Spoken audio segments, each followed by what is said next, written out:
Chapter 17. Dr. Seward's Diary continued. When we arrived at the Berkeley Hotel, Van Helsing found a telegram waiting for him.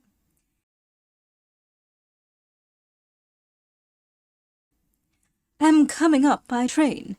Jonathan at Whitby. Important news. Mina Harker.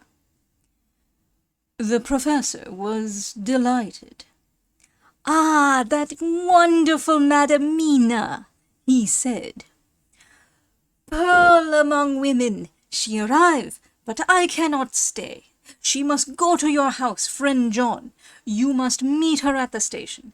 Telegraph her en route, so that she may be prepared." When the wire was dispatched, he had a cup of tea. Over it he told me of a diary kept by Jonathan Harker when abroad, and gave me a typewritten copy of it, as also of Mrs. Harker's diary at Whitby. "Take these," he said, "and study them well. When I have returned, you will be master of all the facts, and we can then better enter on our inquisition. Keep them safe, for there is in them much of treasure. You will need all your faith, even you who have had such an experience as that of today. What is here told?" He laid his hand heavily and gravely on the packet of papers as he spoke. "May be the beginning of the end to you and me and many another. Or it may sound the knell of the undead who walk the earth. Read all, I pray you, with the open mind, and if you can add in any way to the story here told, do so, for it is all important. You have kept a diary of all these so strange things, is it not so? Yes, then we shall go through all these together when we meet." He then made ready for his departure, and shortly after drove off to Liverpool Street. I took my way to Paddington, where I arrived about 15 minutes before the train came in.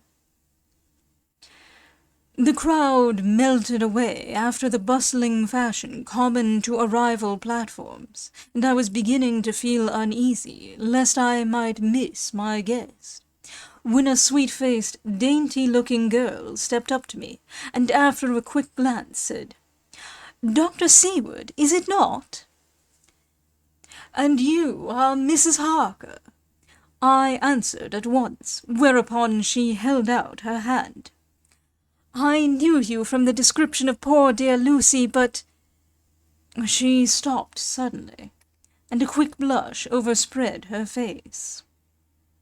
The blush that rose to my own cheek somehow set us both at ease, for it was a tacit answer to her own. I got her luggage, which included a typewriter, and we took the Underground to Fenchurch Street, after I had sent a wire to my housekeeper to have a sitting-room and bedroom prepared at once for Mrs. Harker. In due time we arrived. She knew, of course, that the place was a lunatic asylum, but I could see that she was unable to repress a shudder when we entered. She told me that, if she might, she would come presently to my study, as she had much to say. So here I am finishing my entry in my phonograph diary whilst I await her. As yet I have not had the chance of looking at the papers which Van Helsing left with me, though they lie open before me. I must get her interested in something, so that I may have an opportunity of reading them. She does not know how precious time is, or what a task we have in hand. I must be careful not to frighten her. Here she is. Mina Harker's Journal. 29 September. After I had tidied myself, I went down to Dr. Seward's study. At the door I paused a moment, for I thought I heard him talking with someone. As, however, he had pressed me to be quick, I knocked at the door, and on his calling out, "Come in," I entered. To my intense surprise, there was no one with him. He was quite alone, and on the table opposite him was what I knew at once from the description to be a phonograph. I had never seen one, and was much interested. "I hope I did not keep you waiting," I said, "but I stayed at the door as I heard you talking, and thought there was someone with you." "Oh," he replied with a smile, "I was only entering my diary." "Your diary?" I asked him in surprise. "Yes," he answered. "I keep it in this." As he spoke, he laid his hand on the phonograph. I felt quite excited over it, and blurted out, "Why, this beats even shorthand. May I hear it say something?" "Certainly," he replied with alacrity, and stood up to put it in train for speaking. Then he paused, and a troubled look overspread his face. "The fact is," he began awkwardly, "I only keep my diary in it, and as it is almost entirely, about my cases, it may be awkward. That is, I mean—" He stopped, and I tried to help him out of his embarrassment. "You helped to attend dear Lucy at the end. Let me hear how she died. For all that I know of her, I shall be very grateful. She was very, very dear to me." To my surprise, he answered with a horror-struck look in his face. "Tell you of her death? Not for the wide world." "Why not?" I asked, for some grave, terrible feeling was coming over me. Again he paused, and I could see that he was trying to invent an excuse. At length he stammered out, "You see, I do not know how to pick out any particular part of the diary." Even while he was speaking, an idea dawned upon him, and he said with unconscious simplicity, in a different voice, and with the naivete of a child, "That's quite true, upon my honour. Honest Indian." I could not but smile, at which he grimaced. "I gave myself away that time," he said. "But do you know that, although I have kept the diary for months past, it never once struck me how I was going to find any particular part of it in case I wanted to look it up?" By this time, my mind was made up that the diary of a doctor who attended Lucy might have something to add to the sum of our knowledge of that terrible being. So I said boldly, "Then, Dr. Seward, you had better let me copy it out for you on my typewriter." He grew to a positively deathly pallor as he said, "No, no, no. For all the world I wouldn't let you know that terrible story." Then it was terrible. My intuition was right. For a moment I thought, and as my eyes ranged the room, unconsciously looking for something or some opportunity to aid me, they lit on a great batch of typewriting on the table. His eyes caught the look in mine, and, without his thinking, followed their direction. As they saw the parcel, he realized my meaning. "You do not know me," I said. "When you have read those papers, my own diary and my husband's also, which I have typed, you will know me better. I have not faltered in giving every thought of my own heart in this cause. But of course you do not know me, yet, and I must not expect you to trust me so far." He is certainly a man of noble nature. Poor dear Lucy was right about him. He stood up and opened a large drawer, in which were arranged in order a number of hollow cylinders of metal covered with dark wax, and said, You are quite right. I did not trust you because I did not know you. But I know you now, and let me say that I should have known you long ago. I know that Lucy told you of me. She told me of you, too. May I make the only atonement in my power? Take the cylinders and hear them. The first half-dozen of them are personal to me, and they will not horrify you. Then you will know me better. Dinner will by then be ready. In the meantime, I shall read over some of these documents, and shall be better able to understand certain things. He carried the phonograph himself up to my sitting room and adjusted it for me. Now I shall learn something pleasant, I am sure, for it will tell me the other side of a true love episode of which I know one side already. Dr. Seward's Diary, 29 September. I was so absorbed in that wonderful diary of Jonathan Harker and that other of his wife that I let the time run on without thinking. Mrs. Harker was not down when the maid came to announce dinner, so I said, "She is possibly tired. Let dinner wait an hour," and I went on with my work. I had just finished Mrs. Harker's diary when she came in. She looked sweetly pretty, but very sad, and her eyes were flushed with crying. This somehow moved me much. Of late I have had cause for tears, God knows, but the relief of them was denied me, and now the sight of those sweet eyes, brightened with recent tears, went straight to my heart. So I said, as gently as I could, "I greatly fear I have distressed you."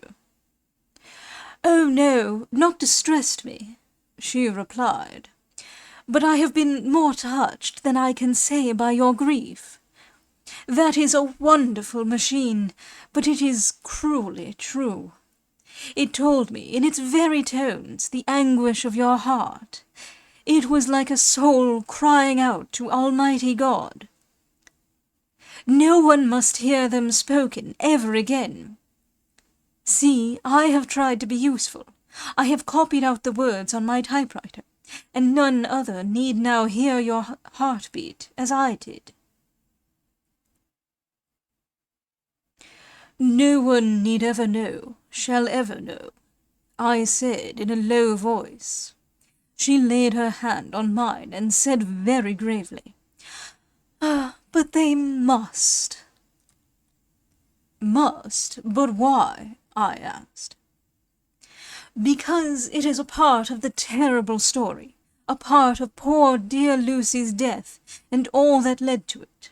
Because in the struggle which we have before us to rid the earth of this terrible monster, we must have all the knowledge and all the help which we can get. I think that the cylinders which you gave me contained more than you intended me to know. But I can see that there are in your record many lights to this dark mystery. You will let me help, will you not? I know all up to a certain point, and I see already, though your diary only took me to 7 September, how poor Lucy was beset, and how her terrible doom was being wrought out.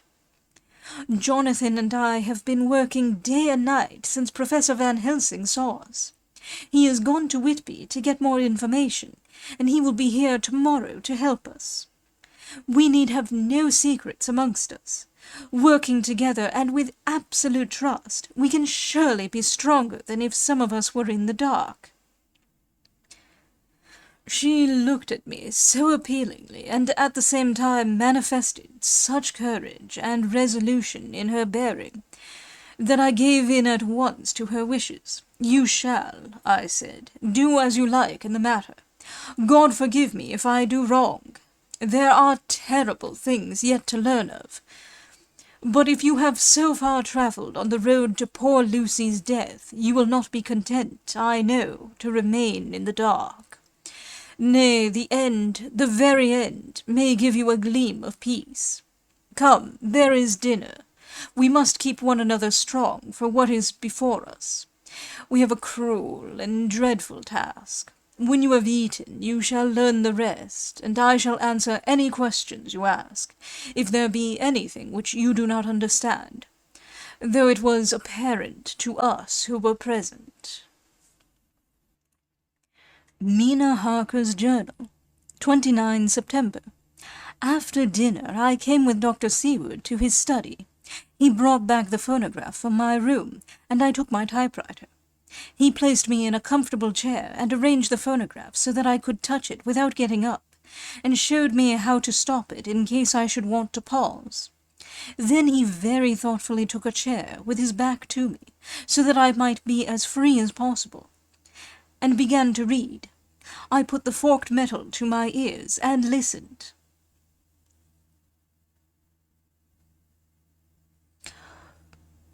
When the terrible story of Lucy's death, and all that followed, was done, I lay back in my chair powerless. Fortunately, I am not of a fainting disposition. When Dr. Seward saw me, he jumped up with a horrified exclamation, and hurriedly taking a case bottle from a cupboard, gave me some brandy, which in a few minutes somewhat restored me.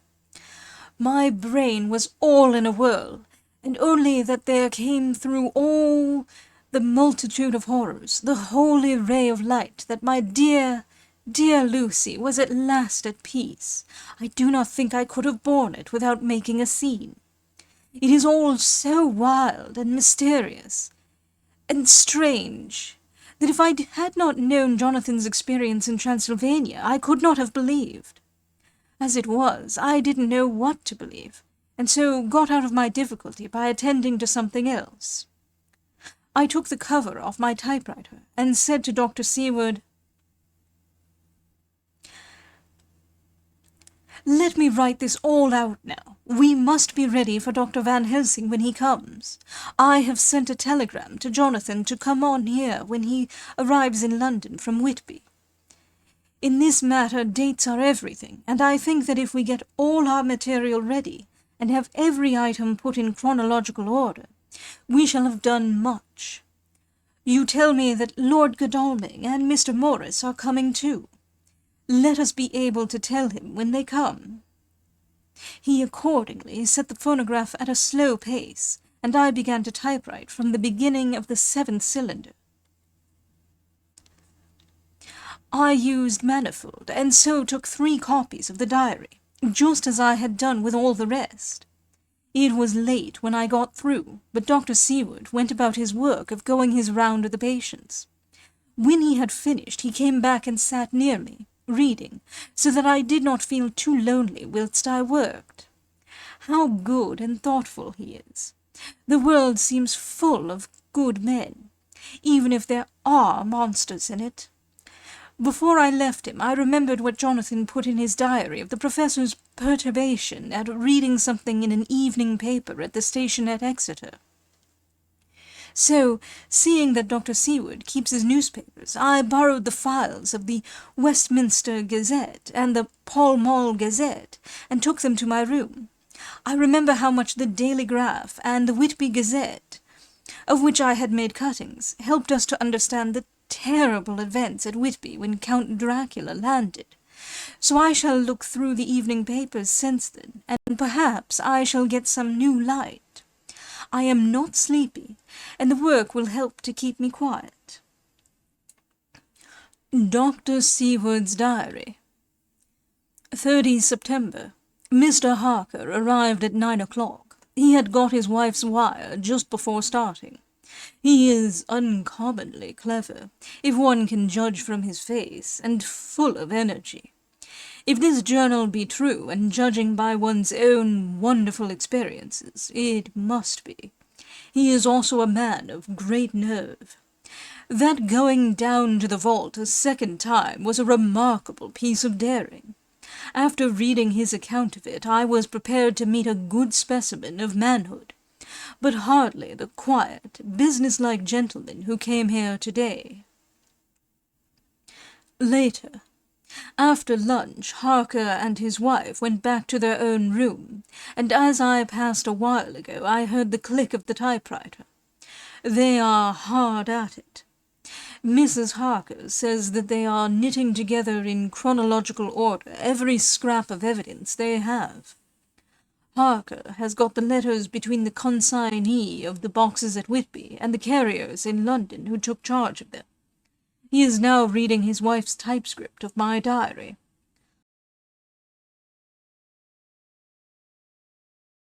I wonder what they make out of it. Here it is. Strange that it never struck me that the very next house might be the Count's hiding-place. Goodness knows that we had enough clues from the conduct of the patient Renfield. The bundle of letters relating to the purchase of the house were with the typescript. Oh, if we had only had them earlier, we might have saved poor Lucy. Stop. That way madness lies. Harker has gone back and is again collating his material. He says that by dinner-time they will be able to show a whole connected narrative. He thinks that in the meantime I should see Renfield, as hitherto he has been a sort of index to the coming and going of the Count. I hardly see this yet, but when I get at the dates I suppose I shall. What a good thing that Mrs. Harker put my cylinders into type. We never could have found the dates otherwise. I found Renfield sitting placidly in his room with his hands folded, smiling benignly. At the moment he seemed as sane as anyone I ever saw. I sat down and talked with him on a lot of subjects, all of which he treated naturally. He then, of his own accord, spoke of going home, a subject he has never mentioned to my knowledge during his sojourn here. In fact, he spoke quite confidently of getting his discharge at once. I believe that, had I not had the chat with Harker and read the letters and the dates of his outbursts, I should have been prepared to sign for him after a brief time of observation. As it is, I am darkly suspicious. All those outbreaks were in some way linked with the proximity of the Count. What, then, does this absolute content mean? Can it be that his instinct is satisfied as to the vampire's ultimate triumph? Stay, he is himself zoophagous, and in his wild ravings outside the chapel door of the deserted house he always spoke of master. This all seems confirmation of our idea. However, after a while I came away. My friend is just a little too sane at present to make it safe to probe him too deep with questions. He might begin to think, and then... So I came away. I mistrust these quiet moods of his. So I have given the attendant a hint to look closely after him, and have a strait waistcoat ready in case of need. Jonathan Harker's Journal, 29 September, in train to London. When I received Mr. Billington's courteous message that he would give me any information in his power, I thought it best to go down to Whitby and make, on the spot, such inquiries as I wanted. It was now my object to trace that horrid cargo of the Count's to its place in London. Later we may be able to deal with it. Billington, Jr., a nice lad, met me at the station, and brought me to his father's house, where they had decided that I must stay the night. They are hospitable, with true Yorkshire hospitality. Give a guest everything, and leave him free to do as he likes. They all knew that I was busy, and that my stay was short, and Mr. Billington had ready in his office all the papers concerning the consignment of boxes.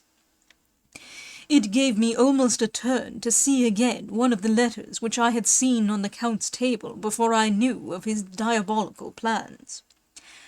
Everything had been carefully thought out, and done systematically and with precision. He seemed to have been prepared for every obstacle which might be placed by accident in the way of his intentions being carried out. To use an Americanism, he had taken no chances, and the absolute accuracy with which his instructions were fulfilled was simply the logical result of his care. I saw the invoice and took note of it. 50 cases of common earth to be used for experimental purposes. Also, the copy of letter to Carter Patterson. And their reply. Of both of these I got copies. This was all the information Mr. Billington could give me, so I went down to the port and saw the coast guards, the customs officers, and the harbour master. They had all something to say of the strange entry of the ship, which is already taking its place in local tradition, but no one could add to the simple description 50 cases of common earth.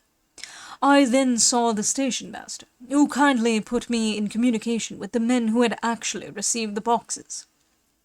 Their tally was exact with the list, and they had nothing to add except that the boxes were main and mortal heavy, and that shifting them was dry work. One of them added that it was hard lines, that there wasn't any gentleman, such like as yourself, squire, to show some sort of appreciation of their efforts in a liquid form. Another put in a rider that the thirst then generated was such that even the time which had elapsed had not completely allayed it. Needless to add, I took care before leaving to lift, forever and adequately, this source of reproach.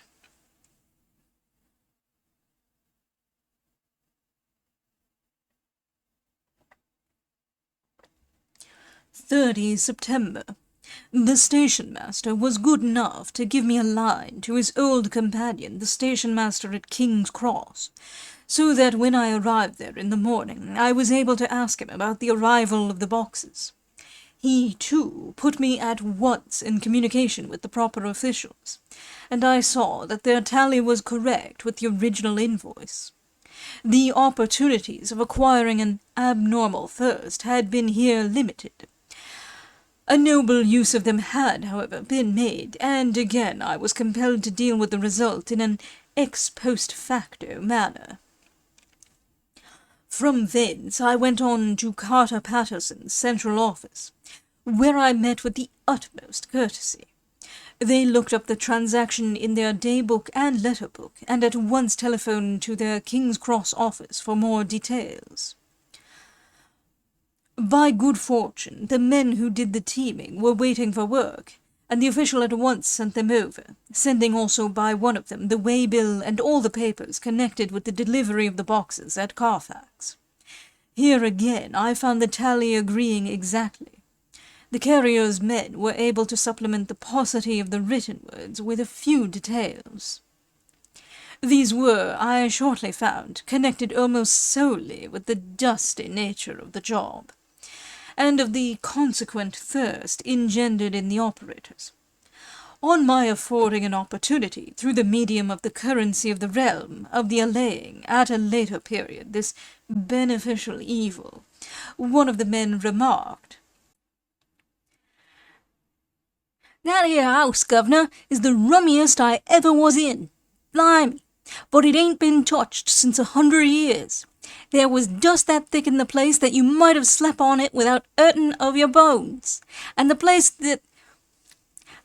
was that neglected that you might have smelled old Jerusalem in it. But the old chapel, that took the cake, that did. Me and my mate, we thought we wouldn't never get out quick enough. Lor, I wouldn't take less nor a quid a moment to stay there after dark." Having been in the house, I could well believe him, but if he knew what I know, he would, I think, have raised his term. Of one thing I am now satisfied, that all the boxes which arrived at Whitby from Varna in the Demeter were safely deposited in the old chapel at Carfax. There should be 50 of them there, unless any have since been removed. As from Dr. Seward's diary, I fear. I shall try to see the carter who took away the boxes from Carfax when Renfield attacked them. By following up this clue, we may learn a good deal. Later. Mina and I have worked all day, and we have put all the papers into order. Mina Harker's journal. 30 September. I am so glad that I hardly know how to contain myself. It is, I suppose, the reaction from the haunting fear which I have had, that this terrible affair and the reopening of his old wound might act detrimentally on Jonathan. I saw him leave for Whitby with as brave a face as I could, but I was sick with apprehension. The effort has, however, done him good. He was never so resolute, never so strong, never so full of volcanic energy as at present. It is just as that dear, good Professor Van Helsing said. He is true grit, and he improves under strain that would kill a weaker nature. He came back full of life and hope and determination. We have got everything in order for tonight. I feel myself quite wild with excitement. I suppose one ought to pity anything so hunted as is the Count. That is just it. This thing is not human, not even a beast. To read Dr. Seward's account of poor Lucy's death, and what followed, is enough to dry up the springs of pity in one's heart.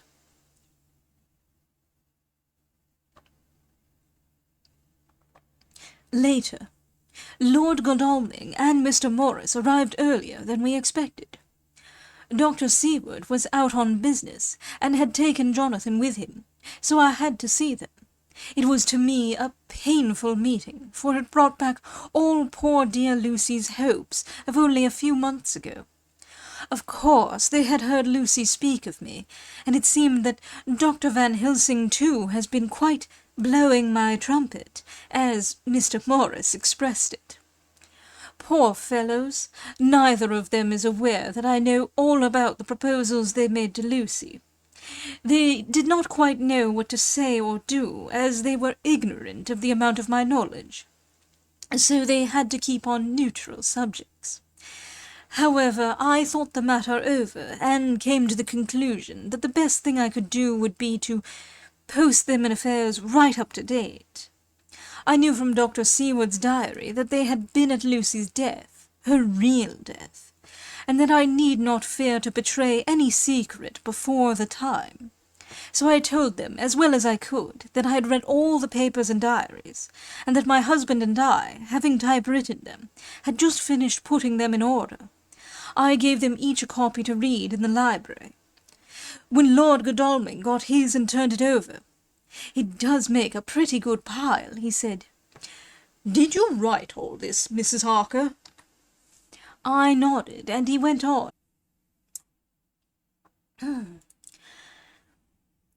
"I don't quite see the drift of it, but you people are all so good and kind, and have been working so earnestly and so energetically, that all I can do is to accept your ideas blindfold and try to help you.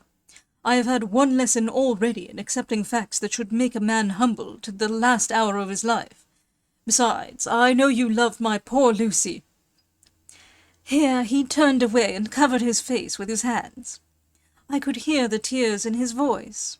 Mr. Morris, with instinctive delicacy, just laid a hand for a moment on his shoulder, and then walked quietly out of the room.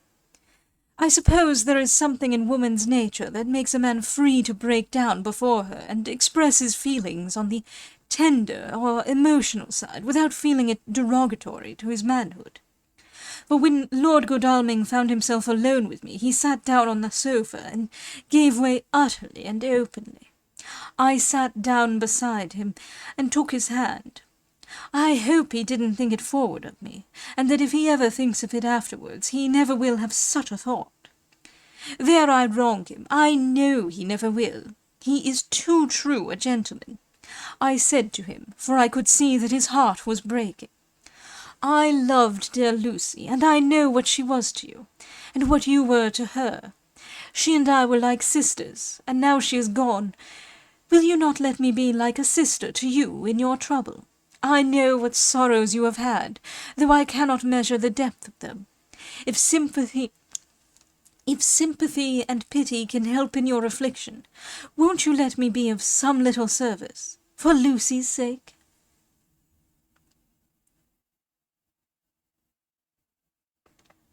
In an instant the poor dear fellow was overwhelmed with grief.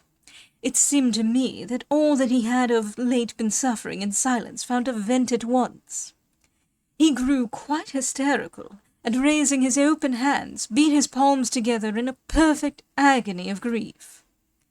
He stood up and then sat down again, and the tears rained down his cheeks. I felt an infinite pity for him, and opened my arms unthinkingly. With a sob he laid his head on my shoulder and cried like a wearied child, whilst he shook with emotion. We women have something of the mother in us that makes us rise above smaller matters when the mother spirit is invoked. I felt this big sorrowing man's head resting on me, as though it were that of the baby that some day may lie on my bosom, and I stroked his hair as though he were my own child. I never thought at the time how strange it all was. After a little bit his sobs ceased, and he raised himself with an apology, though he made no disguise of his emotion. He told me that for days and nights past, weary days and sleepless nights, he had been unable to speak with anyone, as a man must speak in his time of sorrow. There was no woman whose sympathy could be given to him, or with whom, owing to the terrible circumstance with which his sorrow was surrounded, he could speak freely. "I know now how I have suffered," he said, as he dried his eyes. "But I do not know even yet, and none other can ever know, how much your sweet sympathy has been to me today. I shall know better in time, and believe me that, though I am not ungrateful now, my gratitude will grow with my understanding. You will let me be like a brother, will you not, for all our lives, for dear Lucy's sake?" "For dear Lucy's sake," I said as we clasped hands. "Aye, and for your own sake," he added. "For if a man's esteem and gratitude are ever worth the winning, you have won mine today. If ever the future should bring to you a time when you need a man's help, believe me, you will not call in vain. God grant that no such time may ever come to you to break the sunshine of your life. But if it should ever come, promise me that you will let me know." He was so earnest, and his sorrow was so fresh, that I felt it would comfort him, so I said, "I promise." As I came along the corridor, I saw Mr. Morris looking out of a window. He turned as he heard my footsteps. "How is Art?" he said. Then, noticing my red eyes, he went on. "Ah, I see you have been comforting him. Poor old fellow, he needs it. No one but a woman can help a man when he is in trouble of the heart, and he had no one to comfort him. He bore his own trouble so bravely that my heart bled for him. I saw the manuscript in his hand, and I knew that when he read it he would realize how much I knew. So I said to him, 'I wish I could comfort all who suffer from the heart. Will you let me be your friend, and will you come to me for comfort if you need it? You will know later on why I speak.' He saw that I was in earnest, and stooping, took my hand, and raising it to his lips, kissed it. It seemed but poor comfort to so brave and unselfish a soul, and impulsively I bent over and kissed him. The tears rose in his eyes, and there was a momentary choking in his throat. He said quite calmly, "Little girl, you will never regret that true-hearted kindness, so long as ever you live." Then he went into the study to his friend. "Little girl," the very words he had used to Lucy, and oh, but he proved himself a friend.